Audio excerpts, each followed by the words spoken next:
الشيطان الرجيم. بسم الله الرحمن الرحيم. واذكروا إذ أنتم قليل مستضعفون في الأرض تخافون أن يتخطفكم الناس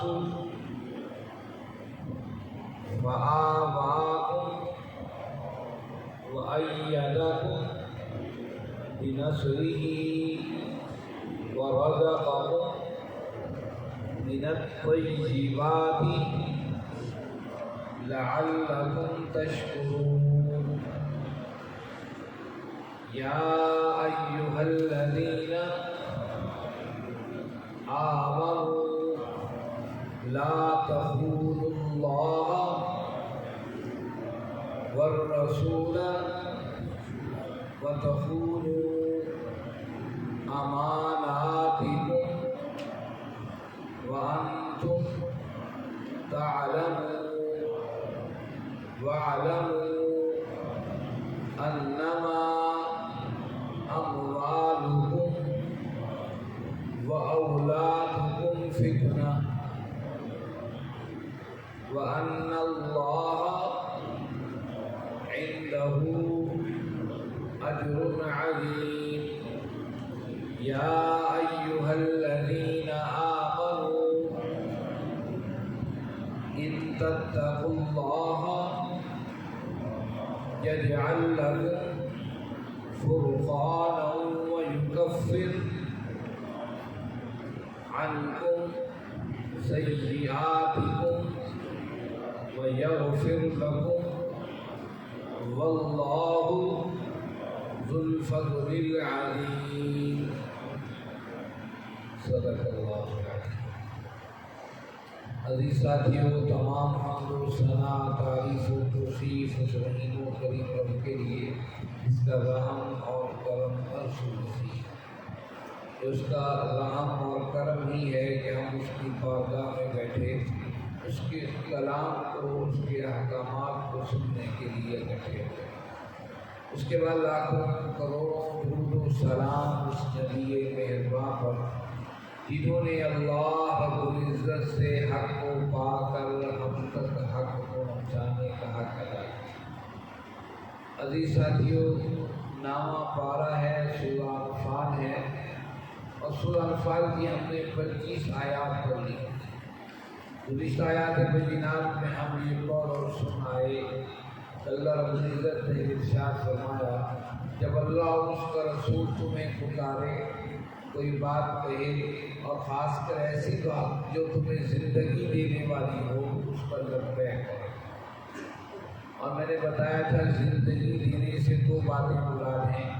ایک وہ شریعت ہے جو اللہ کے نبی صلی اللہ علیہ وسلم نے قرآن و سنت کے طرز پر یا قرآن و سنت کی سنت کے حوالے کیا ہے. یہ قرآن و سنت ہی وہ چیز ہے جو معاشروں کو زندہ کرتی ہے.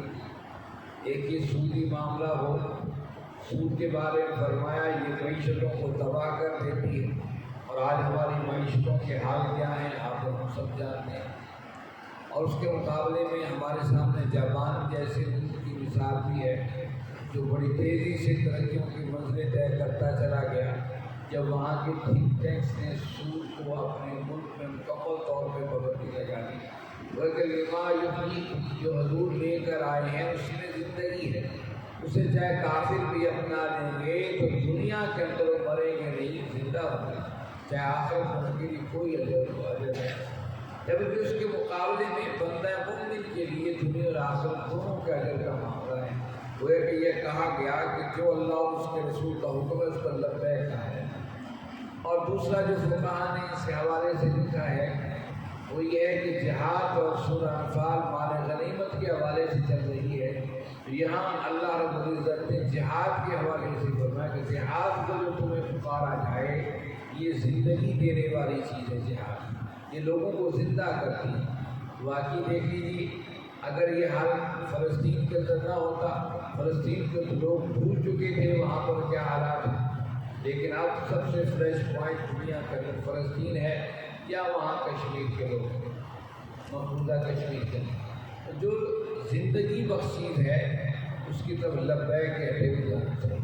ابھی فرمایا کہ جو دل ہیں یہ بندے اور رب کے درمیان حائل ہوتے ہیں، دل کے معاملات جب انسان کو فیصلہ کر لے تو اللہ بھی اس میں تقویت دیتے ہیں، لیکن جب وہ ڈھیلا ہو جائے شیطان اس پر حملہ ہو جاتا ہے۔ پھر پچھلی آیات میں یہ بات بھی بتائی کہ جب اللہ کی طرف سے کوئی عذاب یا فیصلہ آتا ہے تو اس سے صرف کافر ہی نہیں پیچھے جاتے، وہاں اس علاقے جو مسلمان ہوتے ہیں اہل ایمان وہ بھی اس سے کی اندر پیچھے جاتے ہیں، اس لیے خاص اس کا خیال رکھا ہے۔ یہ تھی گزشتہ آیات۔ آج کا سبق آیت نمبر 26 سے شروع ہوتا ہے۔ فرمایا اعوذ باللہ من الشیطان الرجیم واذکروا، اور یاد کرو اذ انتم، جب کہ تم قلیل تھوڑے تھے، مستضعفون کمزور تھے، فی الارض زمین میں، تخافون تم ڈر رہے تھے، ان یتخطفکم الناس کہ کہیں لوگ تمہیں اچک نہ لیں، فآواکم پس اس نے تمہیں ٹھکانہ دیا، وأیدکم اور تمہاری مدد کی، بنصرہ اپنے جناب سے خاص، ورزقکم اور تمہیں رزق دیا، من الطیبات پاکیزہ، لعلکم تشکرون تاکہ تم شکر گزار بن جاؤ۔ بات وہی ہے، بات وہیں سے شروع ہوئی انفال سے، مال غنیمت سے۔ اب یہ تربیت ہو رہی ہے اس دنیا کے بہترین انسانوں کی جنہیں قیامت تک کے لیے امت مسلمہ کے لیے نمونہ بننا ہے، کیونکہ قرآن نے کہا فَإِنْ آمَنُوا بِمِثْلِ مَا آمَنْتُم بِهِ فَقَدِ اهْتَدَوْا، اگر تم ایمان لے کر آنا چاہتے ہو تو پھر ایمان لانے کی روش وہی ہو، وہی طریقہ ہو جو نبی کریم صلی اللہ علیہ وسلم کی جان نثار اور اختیار کیا ہے۔ تو یہ بات دیکھیے سورہ انفال کی ہو رہی ہے، بات وہاں سے شروع ہوئی مال غنیمت کی، اور یہ آیت نمبر ہم 26 تک آ پہنچے ہیں۔ اللہ رب العزت وہی تذکرہ کر رہے ہیں کہ تم لوگ کیا حیثیت رکھتے تھے، کیا حالات تھے، میدان بدر سے حالات کا تذکرہ کرتے کرتے اب مکہ کی زندگی کا تذکرہ یہاں ہوگا۔ وَاذْكُرُوا، یاد کرو اذ انتم قلیل، جب تم بہت تھوڑے تھے اور مستضعفون کمزور بھی تھے، تم پر حاوی تھے مکہ کے بڑے بڑے سرمایہ دار جو تمہیں جب چاہے پکڑ لیتے تھے، سزائیں دیتے تھے۔ مستضعفون تم ایسے کمزور تھے، فکر زمین، تخافون تم ڈر رہے تھے، ان یتخطفکم الناس کہ کہیں لوگ تمہیں اچک نہ لیں، تمہیں مار نہ ڈالیں، قتل نہ کر دیں۔ ذرا دیکھیے تو صحیح کہ 2 دفعہ ہجرت حبشہ ہوئی ہے مکہ کی سرزمین پر، کیوں ہوئی ہے؟ تاکہ ایمان بچا کر اس ملک و ریاست میں جائے، جان بچا کر حبشہ کے ملک میں جائے، اور اہل ایمان 2 دفعہ گئے۔ اور پھر جس وقت آپ صلی اللہ علیہ وسلم نے دیکھا 2 ہجرتوں کے بعد بھی یہاں کے لوگوں کو سمجھ نہیں آئی ہے، آپ نے مکہ چھوڑ کر طائف کا سفر اختیار کیا۔ پھر طائف کے کی مشکل حالات سے آپ صلی اللہ علیہ وسلم گزرے، تو یہی بات بتائی جا رہی، کمزور بھی تھے تم لوگ اور ڈر بھی رہے تھے، اور یہ بھی تمہارا خیال تک نہیں کہا لوگ یہ مارنا، لیکن ایمان پہ تم لوگ جڑے رہے، یہ سب سے بڑی بات ہے۔ جو اچھی بات ہے وہ صحیح بات ہے، لیکن ساتھ وہ معاملے بھی دیکھو، ایک طرف وہ حالت تھی اور آج یہ حالت ہے کہ تمہارے پاس دشمن کا چھینا ہوا مال تمہاری گدیوں میں۔ وہ ابو جہل جس جو تنتنے کے ساتھ مکہ کی سرزمین پر چلتا تھا اور اپنے خدائی کا اعلان کرتا تھا، آج اس کو 2 چھوٹے کم عمر بچوں نے قتل کر دیا، میدان بدر کے اندر پڑا ہوا عبرت کے نشان بنا۔ یہ سارا ستم دیکھو، یہ کس نے کیا ہے؟ پھر اس نے تمہیں ٹھکانہ دیا سرزمین مدینہ کے۔ دیکھیے اللہ کے نبی صلی اللہ علیہ وسلم نے اپنے صحابہ کی مشکلات کو دیکھ کر کئی قبیلوں کے سامنے اپنے آپ کو پیش کیا، کہا بھائی مجھے اور میرے ساتھیوں کو پناہ دے دو، تم عرب و عجم کے مالک بن جاؤ گے۔ کہا نہیں جی، نہیں مانتے۔ ایک صحابہ نے تو یہاں تک کہا، بڑا ذہین انسان تھا، ایک سردار تھا، اس نے یہاں تک کہا اگر مجھے یہ محمد کریم صلی اللہ علیہ وسلم مل جائیں میں پورے عرب کے اوپر اپنے حکومت اور تخت قائم کروں۔ پھر وہ شخص بارگاہ رسالت میں آیا، اس نے کہا محمد صلی اللہ علیہ وسلم میں آپ کی صلاحیت اور محنت کو میں جان رہا ہوں، اور یہ وقت آنے والا ہے کہ آپ کی دعوت اس خطے میں غالب ہو، اور آپ لوگوں سے یہ کہہ رہے ہیں کہ ہمیں ہمارے رفقا کو پناہ دیں۔ میں پناہ دینے کو تیار ہوں، میرا قبیلہ آپ کے لیے لڑے گا اور جانے تک قربان کر دے گا، لیکن ایک بات لکھ کے دے دیجیے، آپ کے بعد اقتدار میرے ہاتھ میں۔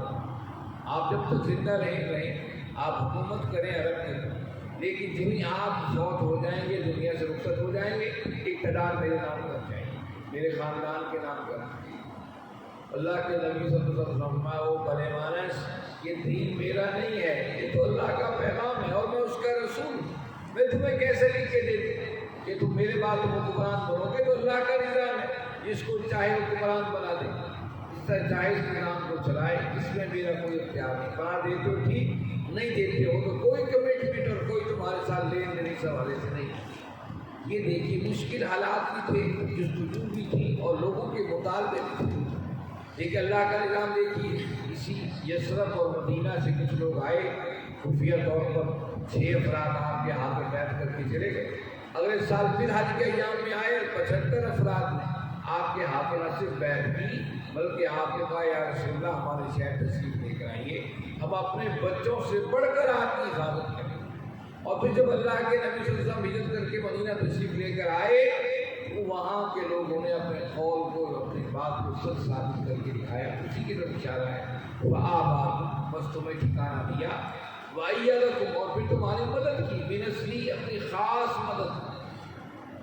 یہ خاص مدد ہی تھی کہ تم نے ایک اسلامی ریاست کو قائم کر لیا، دائیں بائیں کے قبیلوں کے ساتھ تم نے اپنے معاملات استوار کر لیے، اور جو شاہراہ تھی، وہ روڈ تھی، تجارت کا جو راستہ تھا، اس پر تم لوگوں نے کنٹرول حاصل کر لیا کہ تم تھوڑے ہی تو تھے، وہی تو تھے جو چند سال مکہ کے اندر ایمان کو بچانا مشکل ہو رہا تھا، کبھی حبشہ کی طرف، کبھی کہیں کے ارادے تھے، لیکن تھوڑے عرصے کے بعد پورا نظام بدل کے رکھے، تم حکمران ہوئے کے علاقے، تمہارا ایک نام ہے۔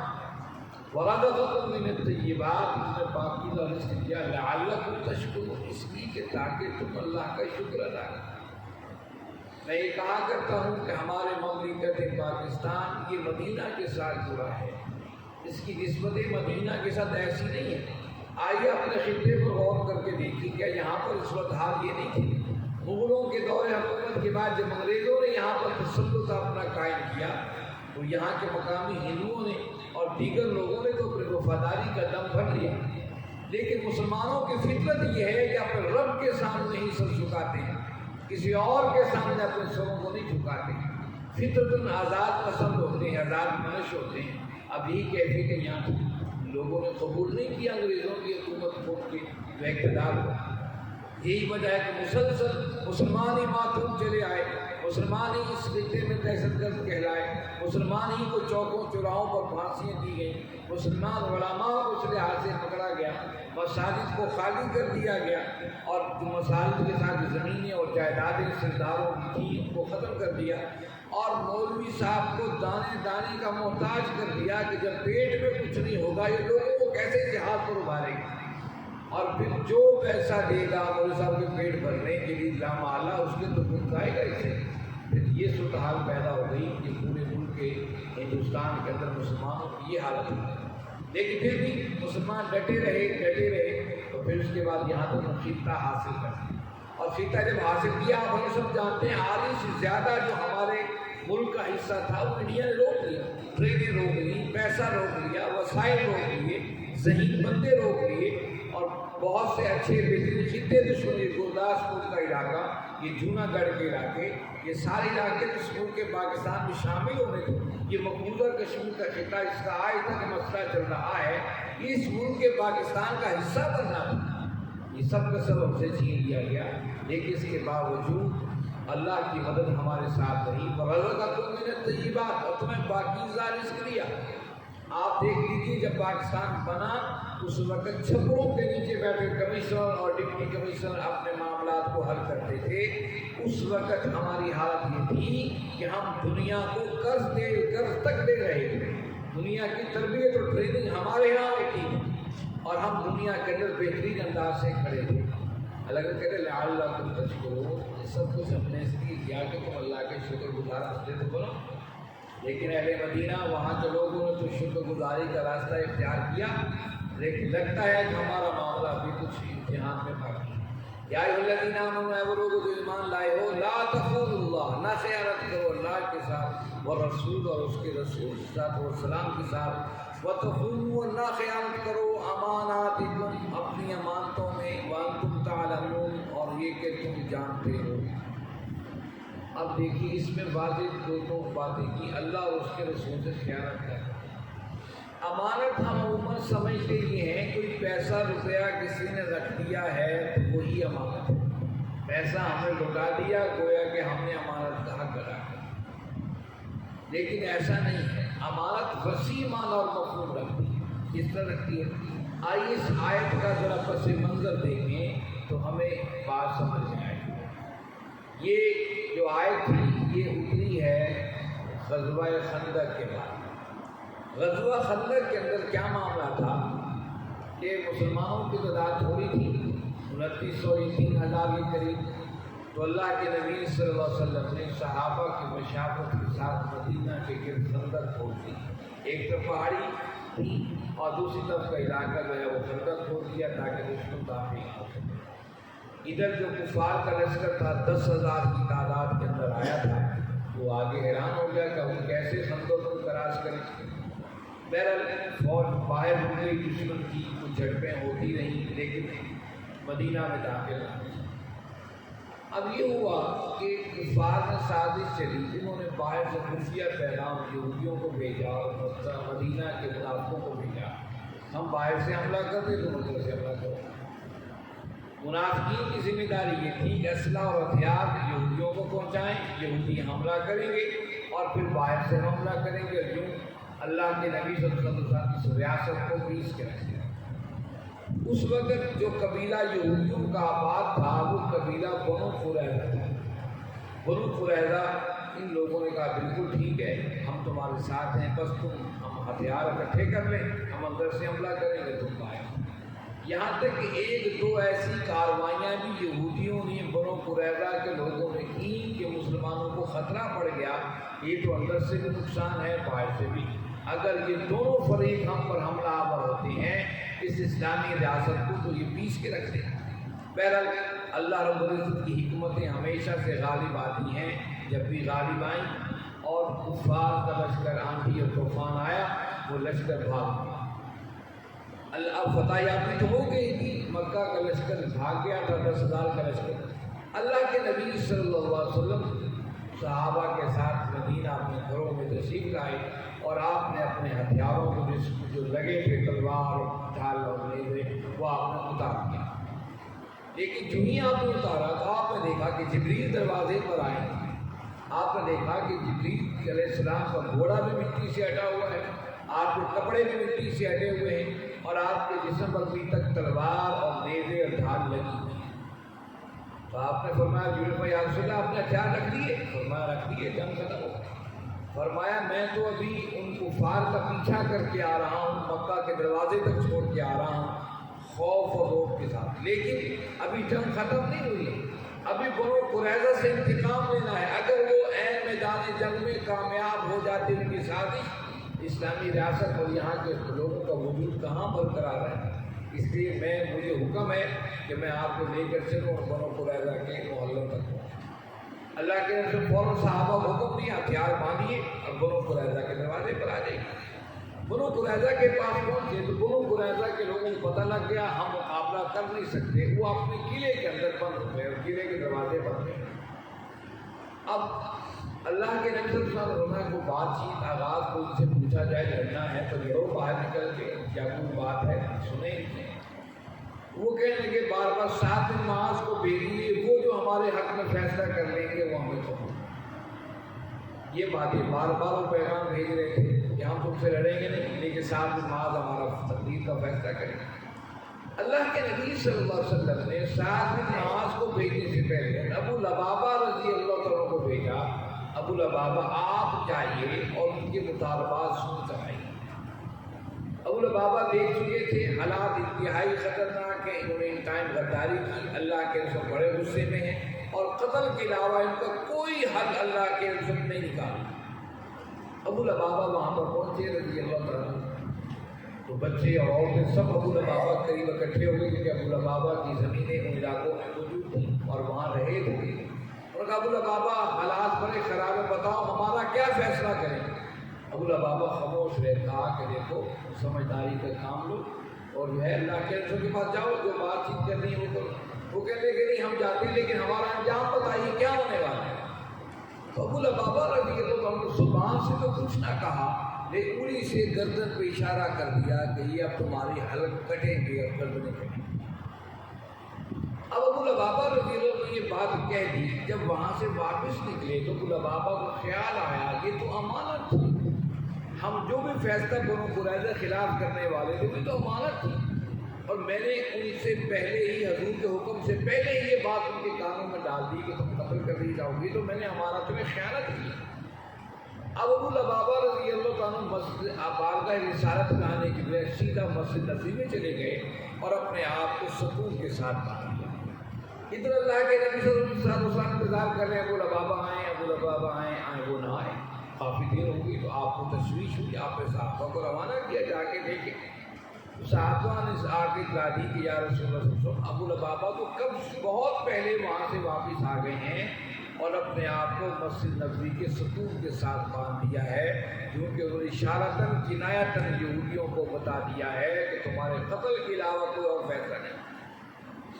اللہ کے نبی صلی اللہ علیہ وسلم اتنا فرمایا کہ کاش ابو لبابہ میرے پاس آ جاتے، میں اللہ سے اپنی دعائیں مغفرت کرتا، استغفار کرتا، لیکن اب چونکہ انہوں نے اللہ کے حوالے اپنے آپ کو کر دیا ہے، اب وہ جانے ان کا رب ہے۔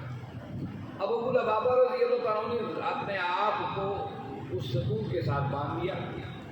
اب ان کی بیوی آتی، نماز کے وقت ان کو کھول دیتی، وہ نماز پڑھتے اور نماز پڑھنے کا پھر ستون کے ساتھ کی بیوی انہیں باندھ جاتی۔ یہ طریقہ کار ہے۔ آج بھی اس ستون کو جو وہاں موجود ہے اسے استمانۃ اللبابہ کہا جاتا ہے مسجد نبوی کے اندر، آج بھی وہ ستون موجود ہے اور اس ستون کو لکھا ہوا ہے استمانۃ اللبابہ، کہ وہ ستون ہے جہاں ابو لبابہ نے اپنے آپ کو باندھ لیا۔ یہ پورا واقعہ بتانا مقصود نہیں، اتنا بتانا مقصود ہے کہ یہ ایسی امانت میں خیانت تھی، صحابہ سمجھتے تھے جو فیصلہ حضور کی بارگاہ میں ہو گیا وہ امانت ہے، اسے ان لوگوں تک پہنچانا خیانت ہے جو ہمارے دشمن ہیں۔ اس بات نے اپنے آپ کو وہاں پر ستون سے باندھ دیا۔ اللہ نے کہا یا ایھا الذین آمنوا لا تخونوا اللہ والرسول، اللہ اور اس کے رسول سے خیانت نہیں، وتخونوا اماناتکم، اور نہ خیانت کرو تم ان امانتوں میں، وانتم تعلمون، اور تم جانتے ہو۔ اسی طرح جو ہماری ذمہ داریاں ہیں یہ امانت ہے۔ آپ ایسے باپ بیٹھے ہوئے ہیں، یہ ایک امانت ہے جو آپ کے حوالے ذمہ داری کی ہے۔ آپ ایسے بیٹا بیٹھے ہوئے ہیں، یہ بیٹا ہونا ایک امانت ہے، وہ ذمہ داری ہے جس کو آپ نے حق ادا کرنا ہے۔ آپ اگر ہمسائے ہیں کسی کے، یہ ہمسایہ ایک امانت ہے۔ اللہ کے نبی صلی اللہ علیہ وسلم فرمائے دنیا ایک امتحان گاہ ہے، اور اس امتحان گاہ کے اندر ہر ایک کو اللہ نے اس کا پیپر تھما دیا۔ یہ باپ ہونا، بیٹا ہونا، ہمسایہ ہونا، دکاندار ہونا، معاشرے کا شہری ہونا، نمازی ہونا، یہ ساری چیزیں یہ وہ پیپر ہیں جو آپ اور ہم یہاں بیٹھے حل کر رہے ہیں امتحان گاہ کے اندر، اور اسی کا رزلٹ آؤٹ ہوگا میدان حشر کے اندر۔ آپ باپ تھے تو بتائیے ذرا وہ پیپر کیسے حل کر کے آئے ہو؟ کیا تم نے صحیح حل کیا؟ تم نے اولاد کی تربیت اسی انداز سے کی؟ وہ امانتیں جو اولاد کی شکل میں تمہارے حوالے کی گئی تھی، کیا تم نے ان کا حق ویسے ادا کیا جس کا اللہ کے نبی صلی اللہ علیہ وسلم نے بتایا تھا؟ تم بیٹے تھے تو بیٹے ہونے کا پرچہ تمہارے ہاتھ میں تھا، کیا تم نے پیپر کو صحیح طرح حل کیا؟ آج دیکھ لیجیے شام کو جو بچے پڑھنے آتے ہیں وہ کہتے ہیں استاد جی ہمیں چھٹی دے دیں، ہمارا جناب ٹیسٹ ہے، صبح تیاری کرنی ہے۔ آپ سب جانتے ہیں، آپ سب جو پڑھ کر آئے ہیں کہ پیپر اور ٹیسٹوں کے درمیان آپ کس طریقے سے اپنی توجہ اس پر رکھتے ہیں۔ یہ دنیا امتحان کا ہے کہ پیپرز ہمارے حوالے کر کے امانتیں ہمارے سپرد کر دی گئی ہیں، انہی کے بارے میں سوال ہے۔ اسی طریقے سے عہدہ بھی ایک امانت ہے۔ آپ کو ڈی سی بنا دیا گیا ہے، کمشنر بنا دیا گیا ہے، یہ کوئی پولیس افسر بن گئے ہیں، یا فوج کے اندر کوئی ضرورت لگ گئے ہیں، یا کسی بھی محکمے کے اندر، یہ گویا کہ آپ کو امانت سونپ دی گئی۔ اس امانت میں خیانت یہ سب سے بڑا جرم ہے جس کو یہاں بتایا جا رہا ہے۔ اس لیے اہل ایمان کی ذمہ داری یہ ہے وہ امانتیں جو اللہ نے ہمارے سپرد کی ہیں کسی بھی شکل کے اندر ہم اس کا صحیح استعمال کریں۔ یہ ہاتھ اور پاؤں بھی ہمارے اللہ نے امانتیں ہمارے حوالے کی، ان کا صحیح استعمال ہو۔ نگاہوں کا، یہ عقل اور دماغ جو اللہ نے دیا یہ بھی اللہ کی طرف سے امانت ہے، اس کا صحیح استعمال ہو۔ یہاں یہی بات بتائی جا رہی ہے اللہ اس کے رسول سے خیانت مت کرو، اور امانتیں جو تمہارے سپرد کی جائیں ان میں بھی خیانتیں نہ کرو۔ وانتم تعلمون، یہ تعلم لفظ بتاتا ہے کہ آپ امانتوں کو جانتے ہو، خود آپ کا ضمیر بتاتا ہے کہ ہاں یہ وہ ذمہ داریاں ہیں اصل میں امانتیں ہیں، چاہے وہ پیسے کی شکل میں ہو، چاہے ہمارے کردار و اخلاق کی شکل میں ہو، ہمارے رویوں کی شکل میں ہو، ان امانتوں کا خیال اس آیت میں حکم دیا گیا ہے۔ تو اللہ رب العزت سے دعا ہے اللہ رب العزت آپ اور ہمیں ان تمام امانتوں کا احساس عطا فرمائے، اس کسی بھی ذمہ داریوں کی شکل میں اللہ رب العزت نے ہمیں دی ہیں، وصیت کی ہیں۔ اللہ رب العزت آپ اور ہمیں سمجھنے عمل کرنے کی توفیق عطا فرمائے۔ وآخر دعوانا الحمد للہ رب العالمین، والصلاۃ والسلام